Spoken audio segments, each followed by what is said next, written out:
CS executive दिसंबर 2024। Sir syllabus हमारा Indian ocean से भी बड़ा है, पर मैं कैसे रिवाइज करूं? जल्दी सुनिए। कंपनी लॉ अगर आपको रिवाइज करना हो उसका एक ही तरीका है, प्लेलिस्ट में रिवीजन वीडियोस हैं यूजिंग द चार्ट बुक, उसमें सारे फाइन पॉइंट्स कम टाइम में बोले हुए। एंड कंपनी लॉ में एक प्रॉब्लम क्या है, आप अगर बहुत दिन बाद चैप्टर्स को पढ़ोगे तो आपस में आप कंपेयर करके data, figures, fines, penalties, form numbers याद नहीं कर पाओगे।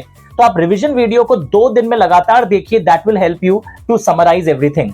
ज्यूरिस्प्रूडेंस अ बिग सिलेबस, जहां लैंग्वेज लिखने के आंसर्स को आप पर उसमें आपको एक्सपर्टीज हासिल करनी पड़ती है, वो आता है जब आप ज्यूरिस्प्रूडेंस के क्वेश्चन आंसर्स वाले पीडीएफ को मेरे with reference of page numbers revise करें। Same with setting up and EBCL. Setting up and EBCL में याद रखिएगा एमसीक्यू पीडीएफ डाले आपको दिए गए थे, सो दैट बिग आंसर्स के अंदर जो फिगर्स हैं जो आप भूल जाते हैं, या लंबे आंसर्स में जो की पॉइंट्स है वो आप जब एमसीक्यूज के द्वारा याद करते हो तो आंसर्स प्रिपेयर हो जाते हैं। Follow this and get the result.